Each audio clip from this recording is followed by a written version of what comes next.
Yeah, numbers are high. Okay, so good afternoon, everybody. Thanks for tuning in to today's Health Bites Communicating with Style. So I am Brianna and I'm hosting with the lovely Alexa. And we hope you have a pen and pad, something to nibble on because we're about to get started. Before I hand it over to Michelle, just going to go over a few housekeeping things. So first, please use the Q&A chat. It's an interactive session, so Alexa and I will try to bring voice to as many comments as possible. The session is going to be recorded, so if you missed something, we will post it on our website, so you'll be able to review it then. And any available materials and content that we have, we'll send out once the session has concluded. All right, Michelle. All right, thank you. I do see the numbers climbing as well. Yes. Um, yeah, good afternoon to everybody. It is like a little weird that I can't see everybody, but I know that you're there, and I feel like I am speaking directly to you. So, again, we're going to use the chat. We're going to use some of our tools, the annotation tools. So I'll walk you through that as we get to it. But my name is Michelle Lewis. And I work in the Office of Patient Experience and Eye Care Commitment here at the University of Rochester Medical Center.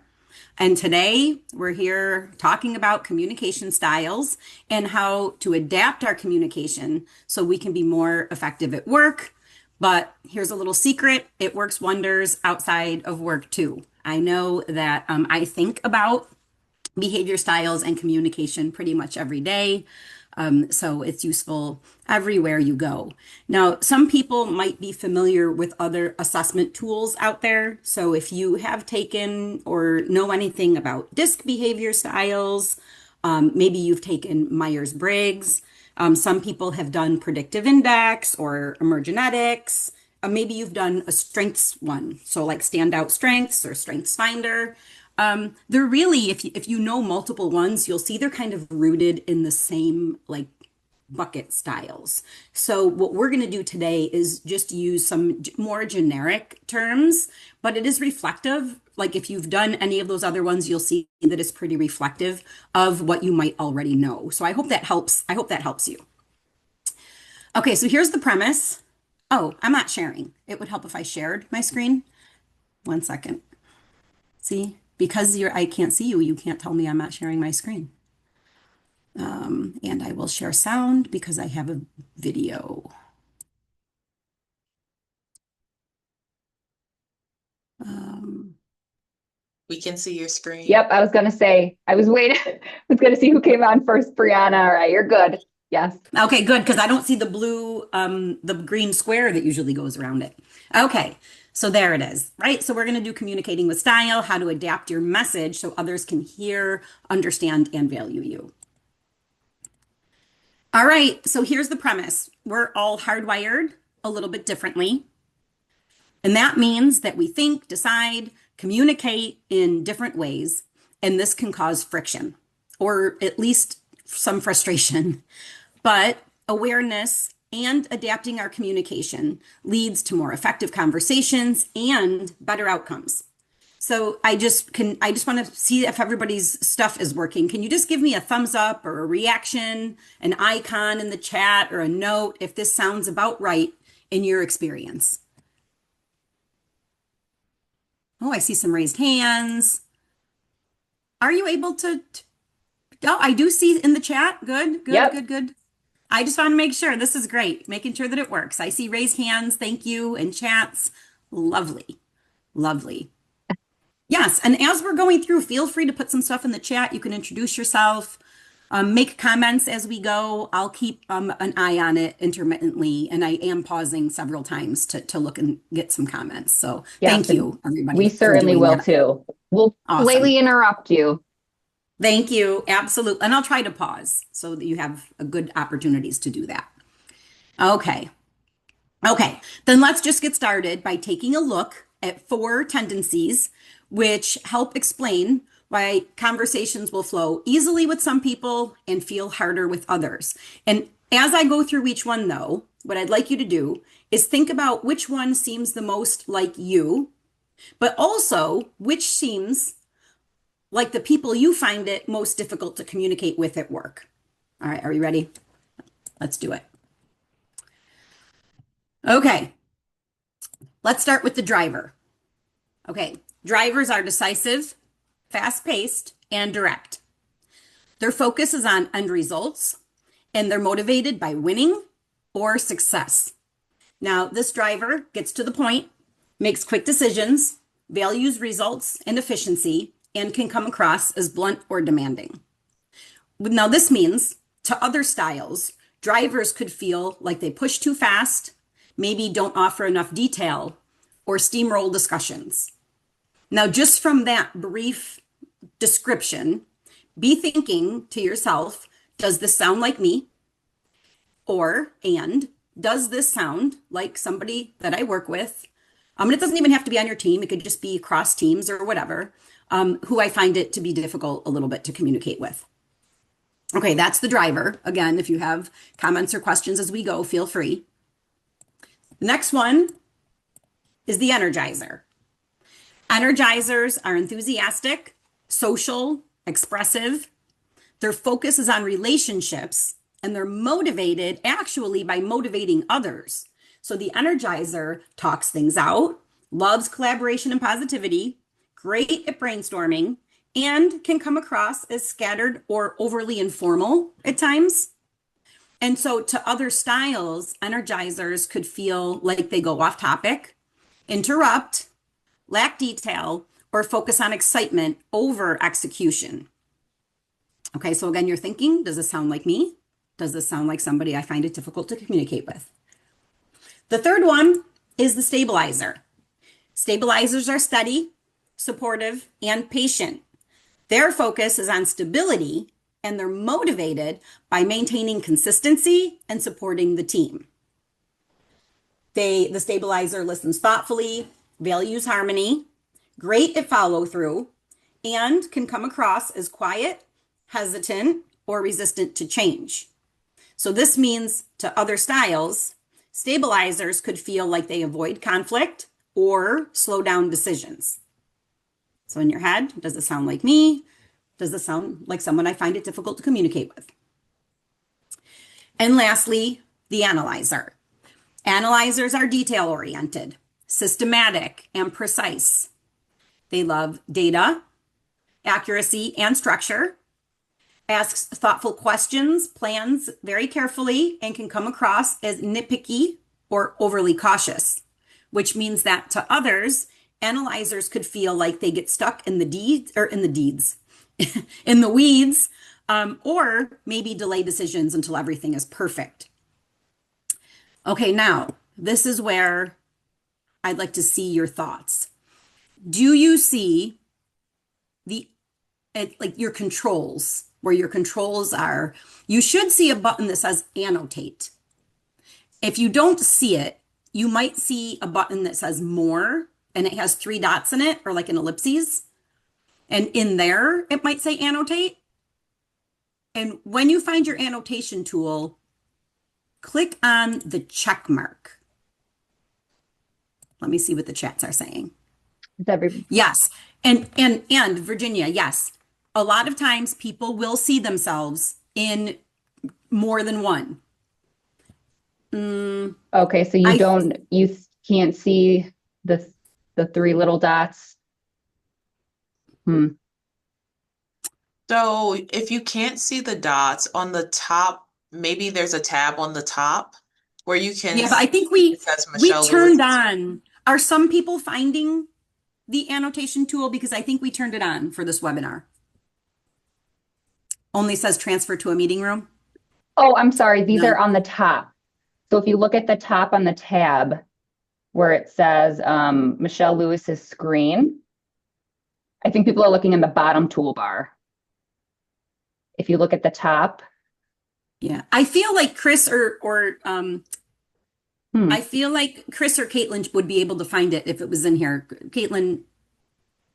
Yeah, they're saying no option for them as a attendee. So I think I only see. you can see it. Okay. We'll use the chat, and this is not a problem. So we'll use the chat. We won't have the same visual cue, but that's okay. Yeah, that's okay. That's fine. So you might, but like somebody said here, I think it was Virginia, that I see myself in two of these. A lot of times we do see in ourselves a blend of two different styles.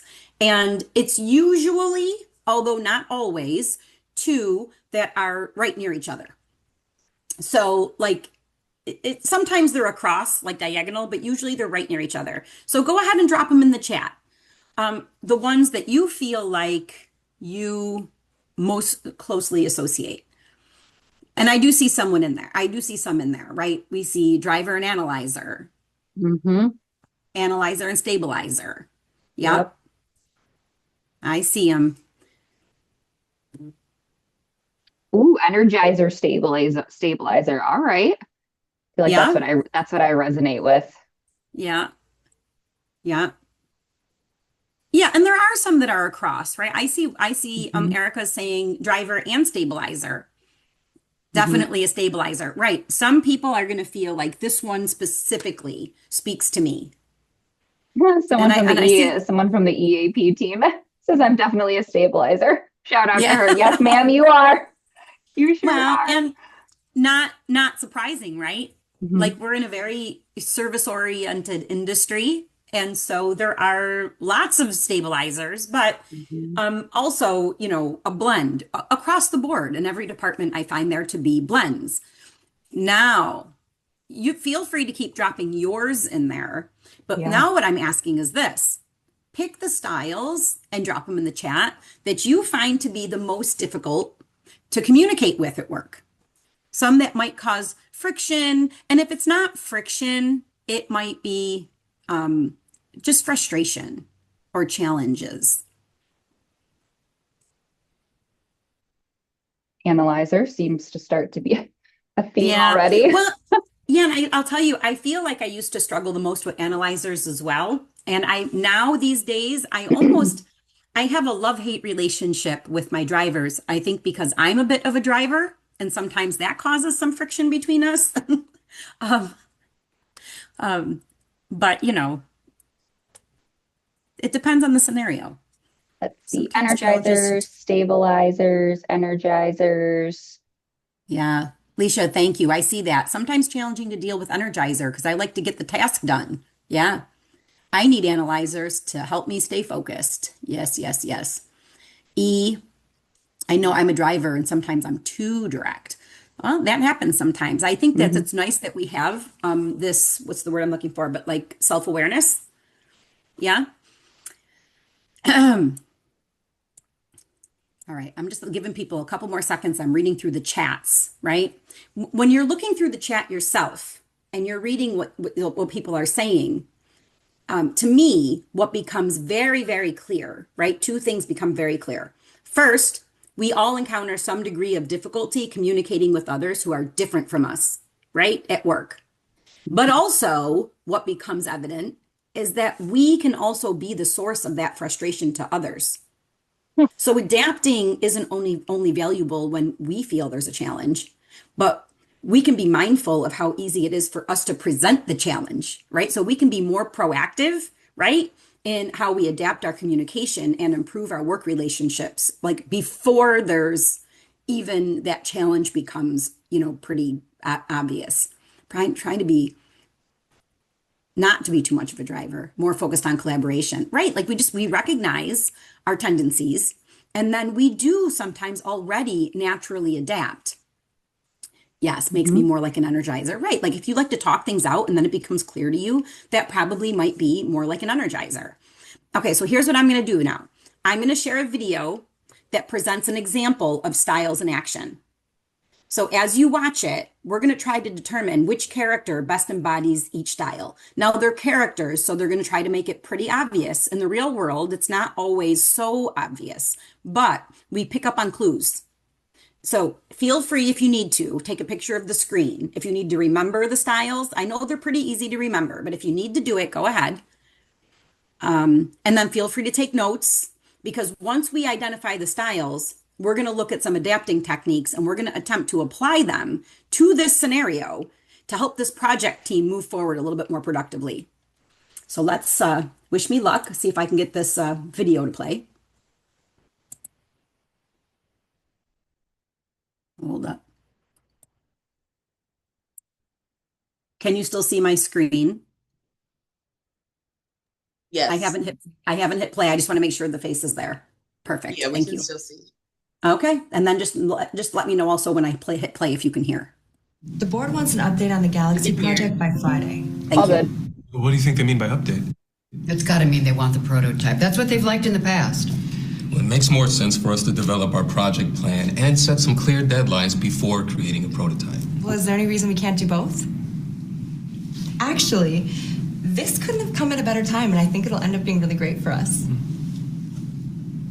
It's always been easy for me to see the bright side. So I mean it when I say that this will be good for us. I really do my best work when I'm on a team and we're all collaborating and brainstorming together. It feels like you're a part of something special. And that's pretty cool. So where were we? Well, should we start with the project plan? Oh, and then- definitely not. They will want the big picture, which is why we need to focus on the prototype. We'll look unprepared if we don't have a plan. I don't think we should just slap something together. But what if we include some new features? That'll really wow them, right? I mean, we could whip that up by Friday. Right? People always underestimate the amount of work that goes into whipping something up.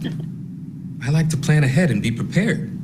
It's important to consider all the angles of a project and develop a sound strategy for moving forward. It takes time at first, but it's time you save in the end because you get it right the first time. There's no way we can develop a project plan and a prototype with new features by Friday. Exactly. Another reason to just focus on the prototype.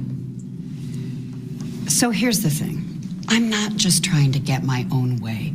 We've been here before, and I know that the prototype works. And I know that I'm not the boss. I just have a tendency to take charge of meetings, projects, conversations, people, yeah, pretty much everything. It's just I can see the path we need to take to get the win, and I want to get us there quickly so we can move on to the next challenge.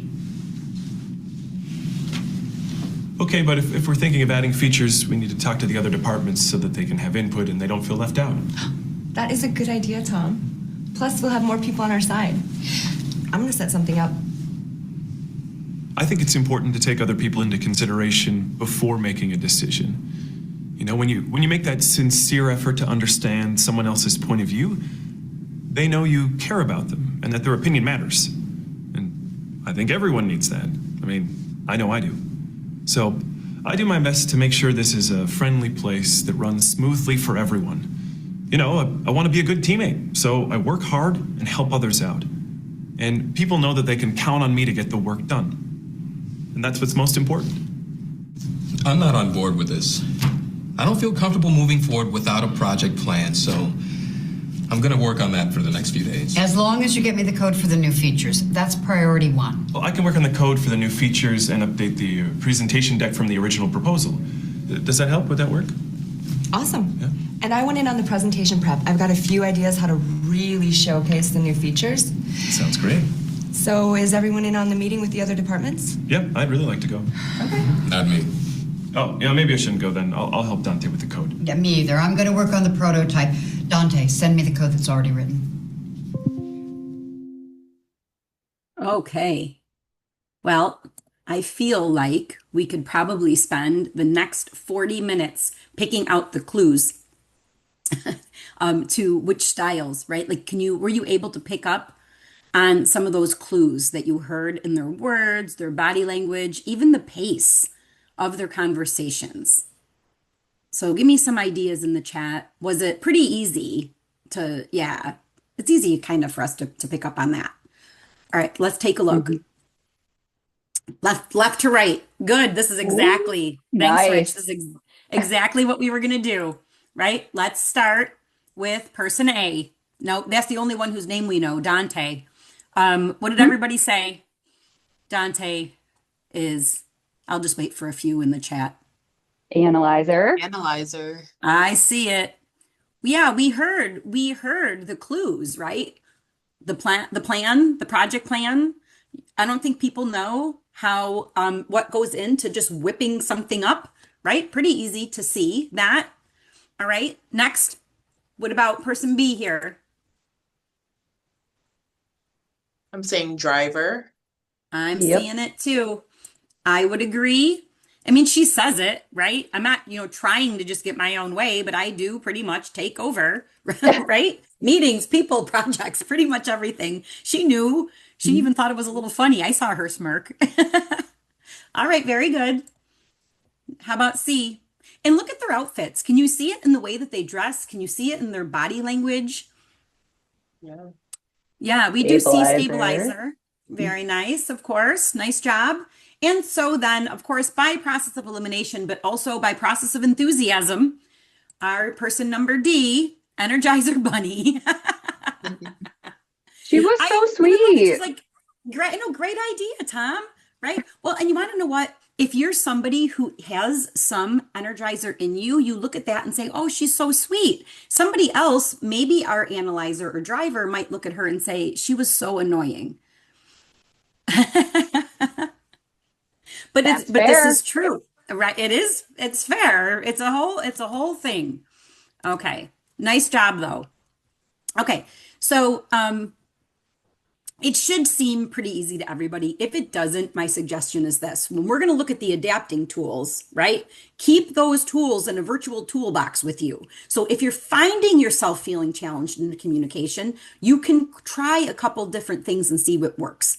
It doesn't really matter that you know what people are called, and it doesn't really matter like if you can absolutely figure it out. What matters really is that we just understand that people are hardwired differently. We're not trying to get under each other's skin, and we need to cut each other some slack, and there's something we can do about it. So I think there's a lot of like really good lessons here without having to memorize all this. All right, let's take a look at adapting. Okay, adapting communication makes you more effective, right? So it's like sometimes we're just frustrated with other people, but we just remember that we there is something we can do about it. It's not manipulative. I've had people say that it feels manipulative, right? It's meant to trick people. It's not like that. It's just simply a skill you can use. So it's like being good at using Excel or being good at drawing blood. It's a skill. We're good at communicating with different styles. And really, where that comes from is A, valuing other people's styles, right? Because we know synergistically, we do better things together when we have a variety, right, of styles and people. And it's also just about recognizing that there is like I do have, right? It's not like just the way it is. All right. So honestly, we all do this already, like to some degree, probably, even if we're not thinking about it. Like you can probably all think of the people you work with where maybe you send them bulleted emails instead of paragraphs because you know they won't read it all. Or maybe you know whose feelings are going to get hurt if you don't say good morning when you walk in, right? And that's nice that we do that. But we can be even more intentional than that. And if we are, it makes a big difference for us in our daily communication with others, especially when it's high stakes situations like the project from this video. So I'm going to just take a look at some strategies for communicating with people whose tendencies fall into each of these categories, and then we'll give it a shot. So here we go. Adapting techniques. Communicating with the driver. Remember that the driver is really interested in the big picture and the end result and wants to move quickly. So if you approach the conversation confidently with clear, quick, maybe brief statements that point to a successful end result, they're likely to hear you, right? So be brief and direct, start with the outcome, avoid over explaining, match their pace if you can, and offer options, right? Without the whole like essay at the end. Okay. Now, energizers, communicating with the energizer. Energizers are motivated by inspiration, connection, possibilities, right? Sometimes seen as dreamers. They respond best when communication is more lively, when you're talking about the big picture, and when it's engaging. So if you're speaking with an energizer, if you're able to elevate the energy in a conversation a little bit, tap into what's possible, allow for dialogue and creativity, they're going to stay right with you. They're going to feel understood. So start with connection, let them talk, use enthusiasm, try to keep it positive, and use visuals and stories if you can, right? They really respond very well to that. Okay. Communicating with a stabilizer. Stabilizers care a lot about relationships, harmony, feeling respected, respecting others. And they can really open up when they feel the situation is safe and not just for themselves, but for everyone. So if you slow down, connect, and frame your points through the lens of we rather than you, they will be more likely to partner with you. So start by slowing down, be calm, be warm, check in for comfort, right? Make sure they're okay, make sure they think everybody else is okay. Give them time to process and encourage them to share because they might be processing and thinking. And in order for them to be comfortable to jump in, they might need that invitation. Okay, communicating with the analyzer, right? They value accuracy. They're focused on the task at hand and the details of those tasks. They need to understand the why and the how before they're comfortable moving forward on something. So if you approach the conversation with facts and patience and try to appreciate the value of the thoughtful questions they're asking, they're more likely to fully engage and respond comfortably. So when you're communicating, provide facts and rationale if you can. Share the headline first. Allow time to process, answer questions clearly, and avoid rushing decisions if possible. Okay, now we're going to practice applying communication strategies. So again, feel free to take a picture of the screen in case you want to reference it while we're practicing applying. And again, as helpful as these strategies might be, I just want to remind you, right? We're looking at the person that we're trying to communicate to. But remember that we also need to have an awareness of our own default settings when we're on autopilot and how we might be perceived by other styles in those interactions. So we have to consider both. It's really like emotional intelligence, right? Understanding ourselves and managing ourselves, but understanding others and managing those interactions. So as we do these examples, remember to just keep in mind the style of the person, because we are not adapting. I'm going to give you an example of like this person adapting with another person. So make sure to keep in mind to consider the style of the person who will be adapting the message and also the style of the person they're going to be communicating with. Okay, let's try it. We're doing great. Here's an example of how we're going to practice. So I'm going to do the first example for you, and then I'm going to give you a little bit of time to throw some ideas in the chat for the next examples. But here's an example of how we're going to practice our adapting strategies. I'm going to pose a question, identifying who will be adapting and who they'll be communicating with. Once you see the question, start by considering the default setting or hardwiring of the person who is adapting, and then remembering the needs and priorities of the person that they're going to be addressing. So in this example here, right, we're considering how the analyzer could get the driver, right, they're sitting right near each other. How can the analyzer get the driver to consider getting a project plan with deadlines in place before focusing on the prototype? All right, so in order to do that, we're going to start by thinking. The analyzer, that's the person who's doing the speaking. They value data, preparation, clarity, and reduce risk. So to others, right, that sounds like they're being critical, like they're stuck in the details and they're holding up progress.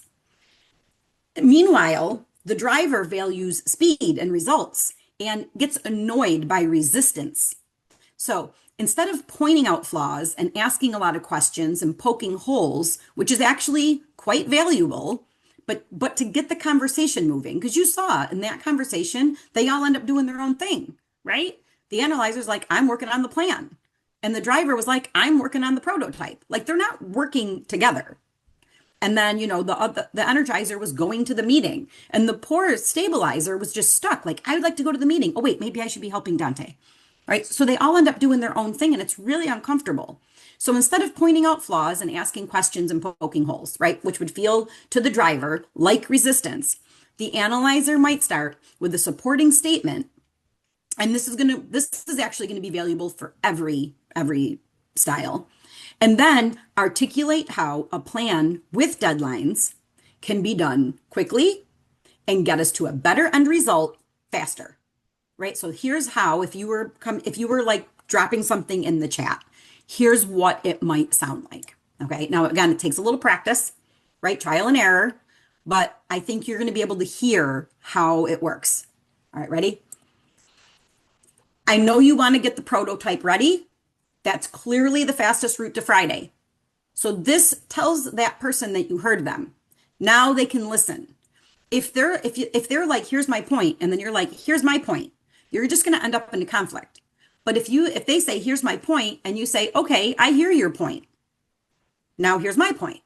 My concern is that if we move ahead without defining scope and responsibilities, we might lose time fixing preventable problems. If we map out key steps and deadlines today, we can move on the prototype tomorrow with fewer interruptions. It might actually get us to Friday faster. Will you look at a timeline draft with me for just 10 minutes if I can get it ready to review by 1? So again, right? It's going to take a little trial and error, right? We're going to have to try different things. But do you hear when you're seeing that, how it sounds different, how it speaks to the priorities of the driver without completely losing the priorities of the analyzer who is asking and communicating? And do you have any questions or comments about it? So I'm going to give you a second to kind of look at it and throw any comments or questions in the chat.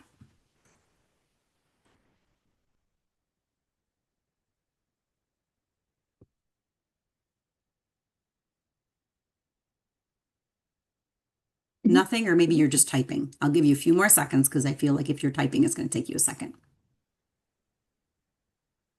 See, it says, I like that it shows that the analyzer heard the driver. People, are Yeah. acknowledging that, this certainly makes sense. Yeah. That is, I'm going to say, like the main point, right? Like while you're still looking at the screen, that's a good thing to point out, right? We all might have different styles, but one thing we have in common is the need to be understood. Once we're understood, it's easier to listen to others. So it's wise to start every response with a statement that shows you hear and understand what's important to the other person. And can I kind of just slip in a question? Yeah. Does understanding have to equal agreement? Never. No. And honestly, it's kind of almost better that it doesn't, because my ability to listen to you shouldn't be contingent on whether or not I agree. And really, when you're getting people to listen to you, what they need to know is that you understand them, not necessarily even that you agree. So I think that's a great question. It does not mean agreement. It just means understanding. And once people feel understood, then they can listen. Yes, that's something that I encounter with some of my clients who are maybe struggling with communicating with a colleague of, well, if I acknowledge it, then I'm agreeing with it. It's like, no, those are two very different things. Words sound alike, but they have two very different meanings. Yeah. Yeah. Yes. No, that's true. Because honestly, if I'm saying that I agree with you, then I could also disagree with you. But if I'm saying I understand you, that's blanket. I can understand you whether or not I agree or disagree. So it's actually better. Like, I think it's better. Yeah. Right. I hear and you, but I feel we have a different perspective. I think that's great. That's awesome. Yeah. I might steal Yeah, it that. is. Thank you for whoever wrote that. I know. Someone indicated Yeah. I arrived late, but would acknowledge I hear you, be the same regardless of who. Maybe I don't Oh, understand no, the I hear differences. you. No, yeah, that's okay. Doris, that's a great question, because what I said is this actually applies to everybody. So making the statement that tells somebody that you understood their point is the one thing we all have in common, the need to be understood. And in any conversation with any person, instead of them making their point and then we make our point, if they make their point and then we say, okay, I heard this point and here's my point, then they're more apt to be able to hear us and listen, because they're not still busy trying to make sure that we heard them or that we understand them. So that's a great question. I'm glad to stress it again. Okay. I feel like I didn't see a lot of questions and I've seen some great comments. So I'm going to put another one up. I'm going to give you some of the tips to help you. And then I'd love to see you try it. And I'm going to try to be a little bit quiet during that time so you can think and process and drop some real ideas in the chat. So here's our next example. Okay. In this example, how might the stabilizer get the analyzer to consider getting more input before putting together the project plan? Okay, so we're remembering the stabilizer values harmony, collaboration, and stability. That's why the stabilizer wants to get more people's input before they move forward. While the analyzer values data, preparation, and reduced risks, which is why they want to work on the project plan first. The project plan might include getting input from other people. So it's almost like a chicken or the egg, but people have differences of opinion about which direction to go. So given those points, right, take a minute or two, jot down some ideas, and then let's see some of them in the chat. Okay, what might the stabilizer say to the analyzer to show the value of getting more input before putting together a project plan? And I'm going to remind you really quick, it's always helpful to start with a statement that lets the other person know you understand their perspective.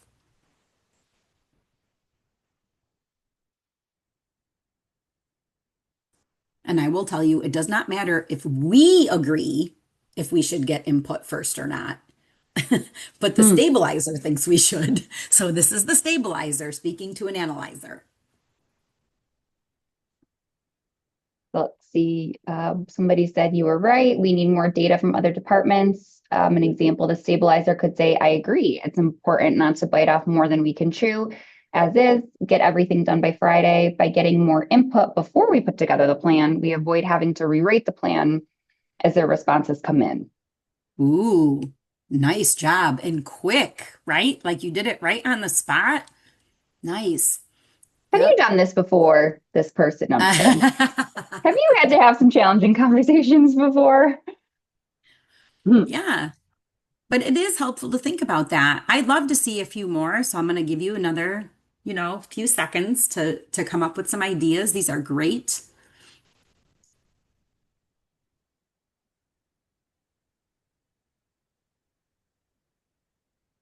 I know you want to be sure to include the details important to other groups. Let's reach out to them to be sure we include their priorities in the presentation to help avoid reworking the plan later. Ooh, you've done a great job providing data. Oh, I'm sorry. Did you want to?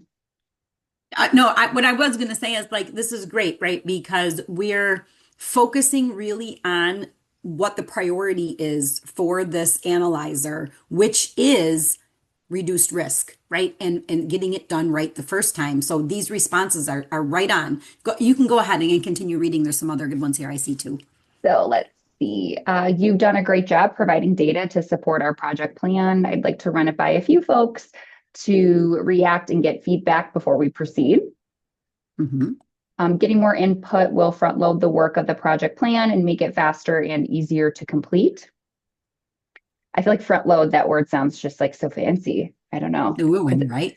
I know it does. Let's see. What I'm hearing from you is that you would like to draft the project plan sooner rather than later. I think it would be worth considering getting additional input and ideas from other departments to help build the most strategic project plan. Nice. And I like that, starting with what I'm hearing from you is this, right? That was a great way to start that. Nice. Let's see. The next one is, I understand your point about having the data. Would you be open to looking at a prototype to see if there's anything else we need? Right. And that would you be open to is definitely a stabilizer way to word it, right? So it's staying true to the person who is communicating and still adapting by using the language that is going to address the priorities of the person that you're speaking with. These are great, great examples. Now, all of your examples are great. I like to just give you another, an example of my own as well. So here's something that, just as an example, is another example, right? I hear you. Having a plan will help everything run smoothly. We're not even debating that, right? We're saying, yes, I think we should have a plan before you build it. Now, again, this person wants to get right on it. But now what they're suggesting is before you build it, could we take an hour to get feedback from the departments who will be part of this? If they're included early, they'll support the plan instead of pushing back later. I think it will make your plan stronger and easier for everyone to follow. So it's still supporting making the plan, and it's not saying that we should do, a month-long road show. It's like, just give me like an hour so that I could get some input, and then we can take that and make sure that it's not going to cause us extra work later. So it reinforces that analyzer's desire for quality and reduce risk, right? And it frames the input as helpful instead of like in the way or chaotic. So excellent, excellent ideas. All right, let's try another one. In this example, right, how might the driver get the stabilizer to consider focusing on the prototype to get to the board on Friday before including others? So again, remember, the driver is fast, decisive, and outcome oriented, but the stabilizer is thoughtful, cautious, and team-minded. Also remember that the stabilizer would be considering, sometimes I come across as overly aggressive or steamrolling. So it also has to be done in a way, right? Tone, body language, not just the words, in a way that maybe is whatever is you're saying might be done a little bit more slowly and allowing some pauses so that they can think about it. So the driver is going to want to show how the decision benefits the group, right? And the people, and still honors stability. So now you're thinking about the driver, you're thinking about the stabilizer. Let's see what you have for examples.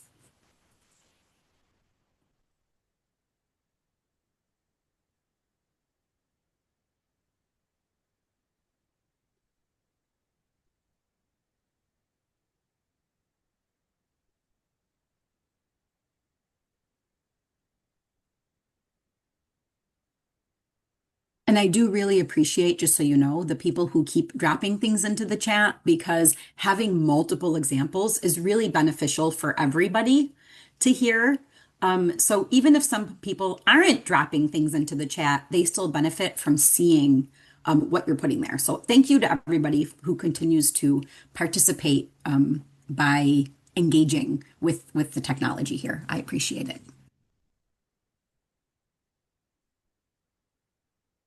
Let's see, I know you'd like to get others involved. Why don't we finish the prototype so we have something solid to show them and then they can improve it? Ooh, nice. So we're still going to get them involved, but let's do this first. Excellent. Thank you.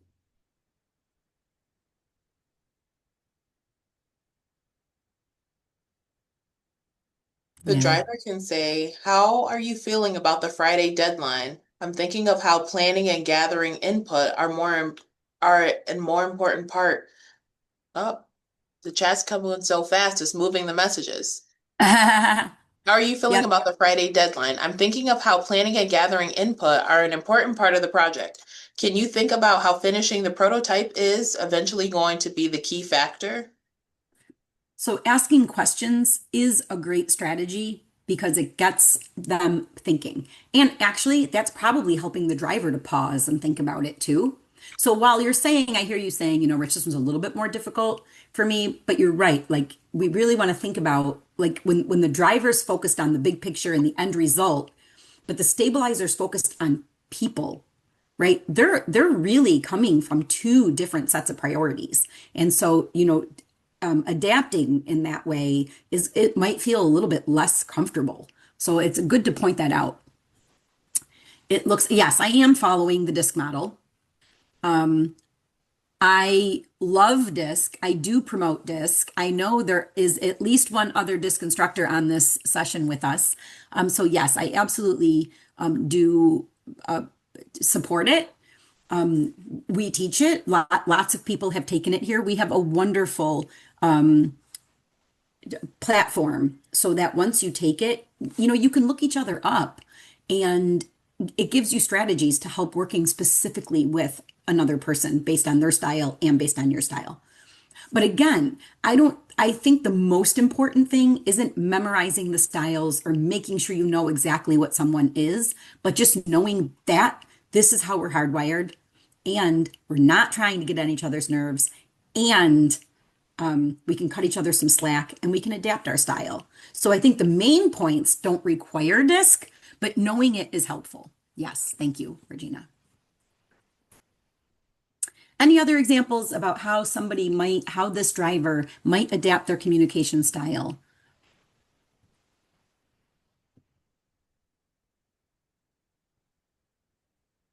I appreciate you wanting to get the thoughts of the others. I'm pretty confident with the progress we've made on the prototype, and if we can work on the model a bit more to present for input, we'll be in a better place to show a better model for Friday. Oh, nice. Yeah, that's another really good way to do it, right? It's like we can still get input, but let's get working on this thing. Yeah. Nice. Well, I will show you my example. Feel free to keep dropping those in the chat. If you're working on it, please feel free to continue to do so. Here's an example I had, right? I know you want everyone to feel included and prepared, and I agree, right? So again, we're starting by saying, I hear you, and I understand that your priority is for everyone to feel included and prepared. Now, they're going to really stress, right? Because they still have to be true to themselves. Friday is our window. Like this driver needs to move, right? Friday is our window. And if we walk in with a prototype to show, we keep momentum and give the board something real to respond to. Because remember, the board is made up of people too. So they're kind of shifting to focus to other people. We can loop in other departments right after once we know what features matter most. That way, we don't waste our time or theirs. Can you help me get it polished enough to demo? Because remember, the stabilizer also wants to be supportive. They want to help. They're really interested in supporting you and the team in this project. So inviting them in to help work on it is another way to do it, right? So it provides clear direction. It shows the benefit for the team and the board, right? Not just the goal. And it offers some reassurance. So my question to everybody is, how are you feeling about this? Do we want to try one more before I give you your application challenge? I'll give you one more. I feel like we have time for another example before we wrap up, and then I can take question and answer. Yeah, let's do another. Thanks, Caitlin. Okay. In this last one, how might the energizer get the analyzer to continue to consider that this would be possible to provide a project plan and a prototype to the board on Friday? Because remember, the energizer is all about possibilities, and maybe this energizer has big ideas. But again, it doesn't matter if we think it's a good idea. She thinks it is, and she needs to try to adapt her communication to get somebody else on board. So the energizer is optimistic, enthusiastic, looking at the big picture, got lots of ideas. That analyzer needs logic, feasibility, and structure. So that energizer is going to need to blend the positivity with practicality. Let's see what you can do. I know some of you looked like you were going to be really comfortable with this, and other ones were like, oh no. Let's see what you got. Energy and possibility, but structure and efficiency, minimizing the feeling of pressure.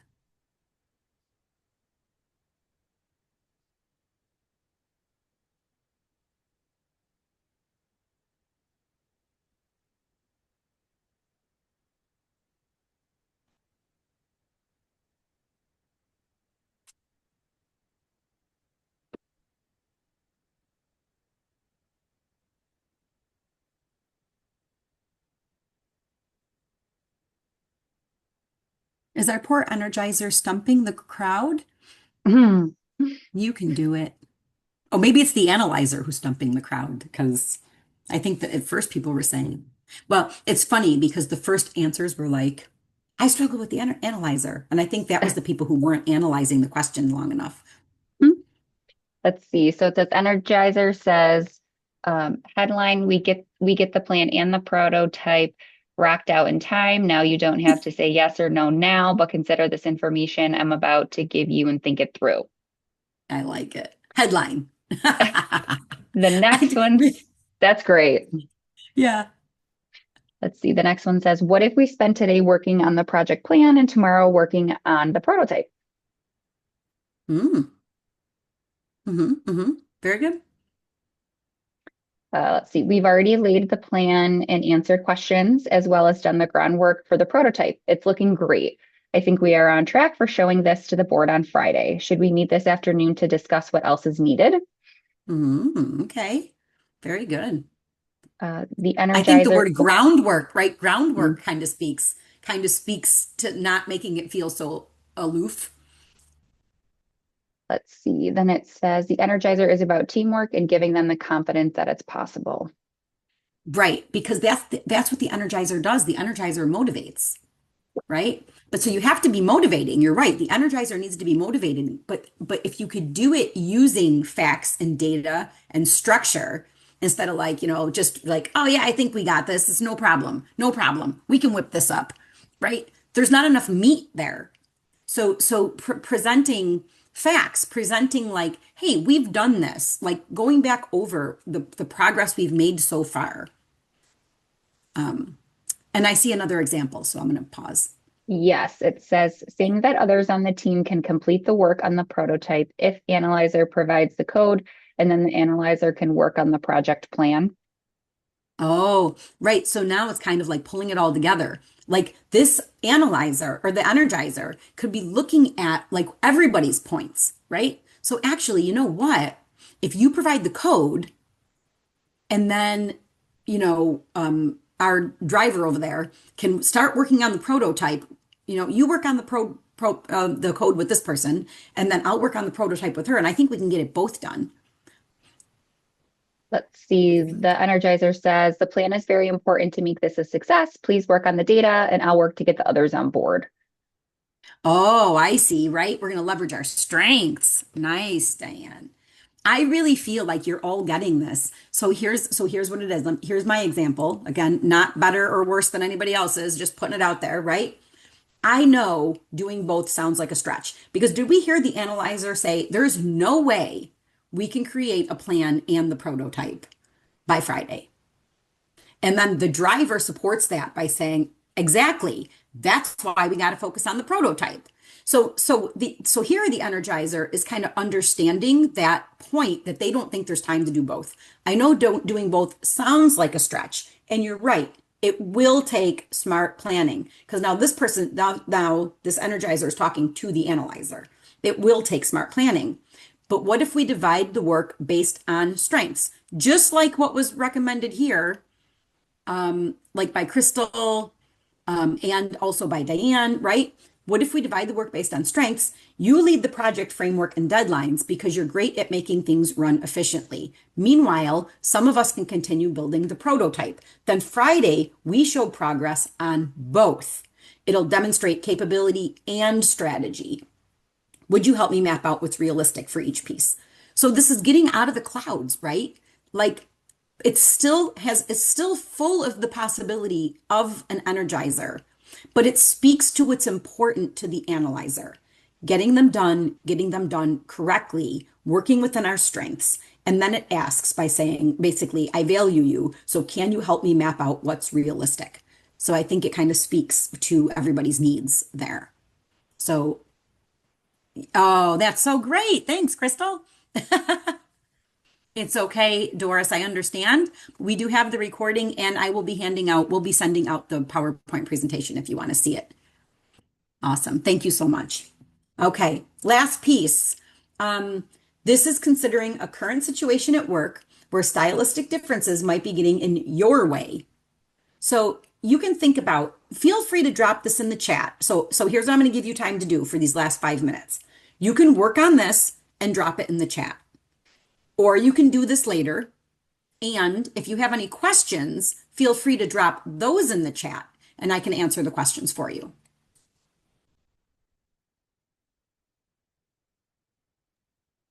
We have a question already that says, is there a good book to read to continue to develop our skills? Well, I will tell you, there are disc textbooks, but it literally reads like a textbook. So here's the deal, not knowing your style. If you're into that, it's actually a really great book and it digs deep into like even which styles are more likely to have conflict, etc. But if you take our disc assessment, and I know there's a fee, we have a fee here, it's $50. If you were to take the disc assessment, there are so many learning tools in there. And actually, Caitlin and Chris Dieter, maybe you can speak to this in the chat too. What do we have in our e-learning? Like, I think we have some e-learning modules that help just explain a little bit more about this.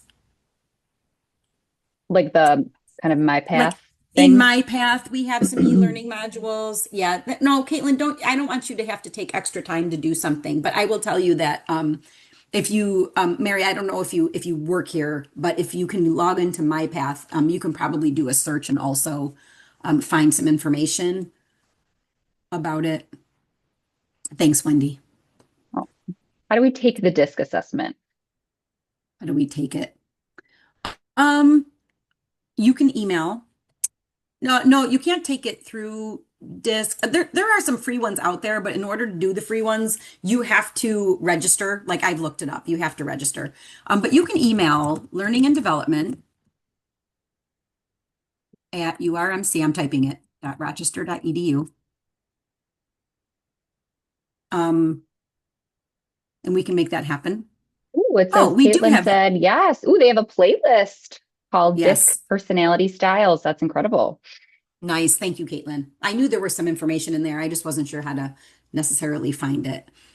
Um, Yes. But communication, it's not just all, it's not all about styles, right? It is about, there are some strategies you can use to blend, the courage that it takes to speak up for yourself and your needs and the consideration that it takes to be able to listen to other people's needs and to think with a mindset that's win-win. So we have a lot of classes for that. I teach 7 Habits of Highly Effective People. It kind of addresses all of this. We also have, DISC facilitators who can come and do this for whole teams. In our learning and development department, you can see other communication styles. Yes, Danielle, you could do it if you take our DISC assessment through the University of Rochester. You take it through a portal, a DISC portal, and then once you're in there, you can look Hmm. up your peers. Yeah. Thank you, Virginia. I'm just looking at the comments. It's pretty cool to see the others in that portal. Yeah. Yep. Yeah, it's really neat. It's really neat. Um, what I can do um, for people. All right. So here's what I'm going to do. I'm going to kind of wrap up in saying if you need to jump off, please go ahead and do so. But since we have 60 seconds, I'm going to log into that portal and share the screen just so people can see what it looks like. And then feel free to jump off. But I do want to show people because I feel like if you're interested, it's a great tool. And then, Michelle, can you clarify for this? Is this just for university employees? It is here, I believe, Chris Dieter, you can back me up on that. I believe you do have to be a university employee to do it here. But again, you can take it online through 1,000 different sites and you could pay. You might be able to get a report for $25 or $50 out there. Our report is great, plus our tool is what gives us the ability to see other people and it gives you really specific strategies. So let me just, Michelle.Lewis, my old email address. And Caitlin's been adding some of the direct links for University of Rochester employees. Yeah. Oh, Caitlin's great. Thank you, Caitlin. I appreciate you. I'm just going to share my screen really quick for this 2 seconds here and feel free to, again, to jump off if you need to, but can you see my screen now? Yes. Yeah. Okay. So if I look up Caitlin, let's see if it's the right one. Yes. Sorry, Caitlin. Are you okay with that? Mhm. Feel free to yell at me. Thank you. Okay. So what happens here is this Caitlin style is here. My style is over here. We're different. I love Caitlin because I value what she brings to the table. But this does show our different styles. These styles are set up exactly like the ones I presented today. It shows what our, priorities are, and then similarities and differences. So as you go through, right, you and Caitlin both tend to be strong-willed, steadfast in opinions, frank, good debate, tend to challenge people. But I prefer a faster pace. I'm less structured. I like to leave options open. I'm energetic and accepting. Caitlin prefers a slower pace, is more structured, wants closure, is calm, and is skeptical. So it shows our different tendencies. And it also shows like working together. If there's tension, if I want to connect with her, if I want to collaborate with her, if I want to get buy-in from her, it gives me strategies.